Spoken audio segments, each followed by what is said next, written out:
గురు బ్రహ్మ గురు విష్ణు గురుదేవో మహేశ్వర గురు సాక్షాత్ పరబ్రహ్మ తస్మై శ్రీ గురవే నమః.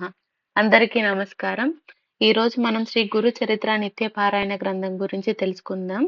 దీన్ని రచించింది ఆచార్య శ్రీ ఎక్కిరాల భరద్వాజ గారు. గురు చరిత్ర చదవడం అనేది చాలా పుణ్యం కలిగి ఉంటేనే మనం ఈ గ్రంథం పారాయణం చేయగలుగుతాము. ఇది చదవడం మాత్రమే కాదు, ఇది విన్నా కూడా చాలా పుణ్యం కలుగుతుంది మనకు. ఇందులో మొత్తము 52 అధ్యాయాలు ఉంటాయి. అందులో మనము మొదటి అధ్యాయంలోని కథ ఏమిటో తెలుసుకుందాము. మొత్తం 52 అధ్యాయంలోని ఒక్కొక్క కథను నేను ఒక్కొక్క రోజు మీకు తెలియజేస్తూ ఉంటాను. మనం మొదటిగా 1వ అధ్యాయంలోని కథ ఏంటో దాని గురించి మనం తెలుసుకుందాం. శ్రీ గురు చరిత్ర 1వ అధ్యాయం. శ్రీ గణేశాయ నమః, శ్రీ సరస్వత్యై నమః, శ్రీ గురుభ్యో నమః, శ్రీ కులదేవతాయై నమః, శ్రీ శ్రీపాద శ్రీవల్లభ శ్రీ నృసింహ సరస్వతి దత్తాత్రేయ గురుభ్యో నమః. కథ ఆరంభం. గాంధర్వ నగరంలో శ్రీ నృసింహ సరస్వతి స్వామి మహిమ లోక ప్రసిద్ధమై దూర దూర ప్రాంతాల నుండి కూడా ఎందరెందరో వచ్చి వారిని సేవించి పెళ్లి కాని వారు పెళ్లి, సంతానం లేని వారు సంతానం, పేదవారు ధనము, ఇలా ఎవరికి అవసరమైన వారు పొందుతున్నారు. వారిని దర్శించుకోవాలనుకున్నప్పటి నుండే కోరినవి నెరవేరుతున్న వారున్నారు. నామాధారకుడనే బ్రాహ్మణుడు ఎన్నో కష్టాలకు గురి అయి ఎన్ని చేసినా ఒకటి తీరక ఎంతో వ్యాకుల పడ్డాడు. ఆ పరిస్థితులలో అతడు శ్రీ గురుని మహత్యం గురించి విని వారి దర్శనంతో గాని అవి తీరవని నిశ్చయించుకున్నాడు. అది లభించకుంటే తన జీవితమే వ్యర్థమని తలచి నిరంతరము వారి పాదాలను స్మరిస్తూ ఆకలి దప్పులు కూడా మరచి కాలినడకన ఆ గ్రామాన్ని సమీపించాడు. ఆయన దర్శనం అవ్వకుంటే ప్రాయోపవేశం చేయదలిచి అతడు శ్రీ గురుని స్మరించి ఇలా మొరపెట్టుకున్నాడు. అందరి కష్టాలు తొలగించే మీ నామస్మరణతో నా కష్టాలు ఎందుకు తొలగడం లేదు? అందుకు నా పాపాలే కారణమైతే సర్వ పాపహరమైన మీ నామం వాటినెందుకు నశింపచేయలేదు? అన్ని జీవులను కరుణించే మీరు నన్ను మాత్రం ఎందుకు కరుణించడం లేదు? గురువే త్రిమూర్తి స్వరూపమని తలిసిన వెంటనే ఫలితం ఇస్తాడని వేదాలు, స్మృతులు చెబుతున్నాయి. ఈ కలియుగంలో శ్రీ నృసింహ సరస్వతి స్వామియే అంతటి గురువని కీర్తి వచ్చింది కదా, మరి నా పట్ల అంతెందుకు నిరూపణ కావటం లేదు? మీరు సాటిలేని పెన్ని అన్నది నిస్సంశయంగా అందరి అనుభవమన్నను, కానీ నా మనసులో మీపై భక్తి ఎందుకు కలగటం లేదు? నాపై మనస్సు మీపై స్థిరంగా నిలవడం లేదేమి? మీరే నా తల్లి, తండ్రి, గురువు, దైవము, తోడు, నీడ అని నమ్మినప్పుడు మిమ్మల్నే ఆశ్రయించాను. పసితనంలోనే నాకు మీ పేరు పెట్టి నా తల్లిదండ్రులు నన్ను మీకు అమ్మివేశారు. పరమాత్మ, మీరు దీనుల పాలిటి కల్పవృక్షము, దయాలువు, మహాదాత, దేవతలకే శక్తిని అనుగ్రహించి విశ్వమంతటినీ పోషిస్తున్న మీరు నన్ను ఉపేక్షిస్తున్నారెందుకు?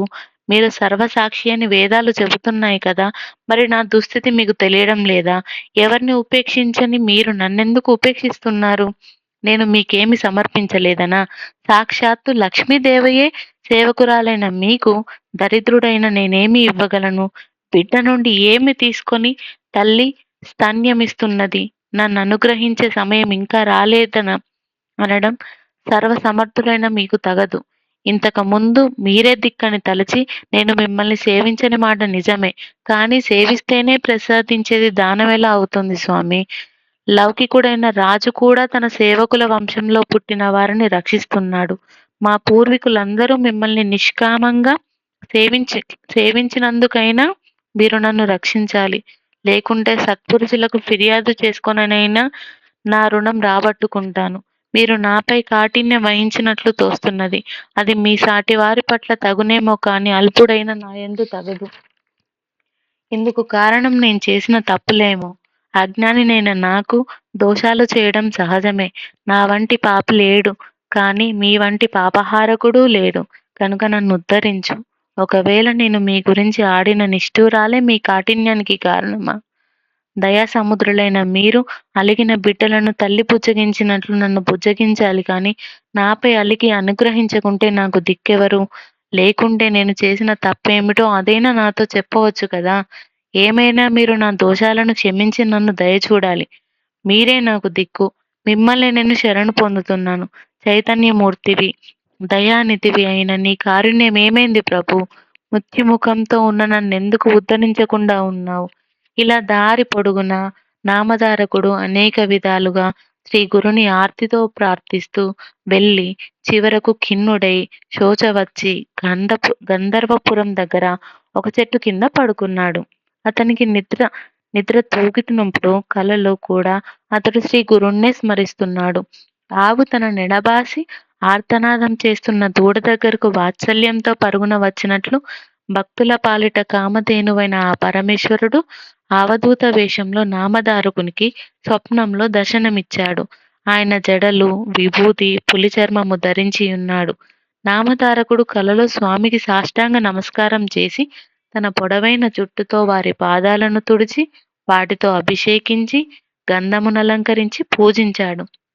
ఆ దర్శనంతో అతని హృదయం శాంతించింది. అతని మనస్సులో ఆ రూపం స్థిరంగా నిలిచింది.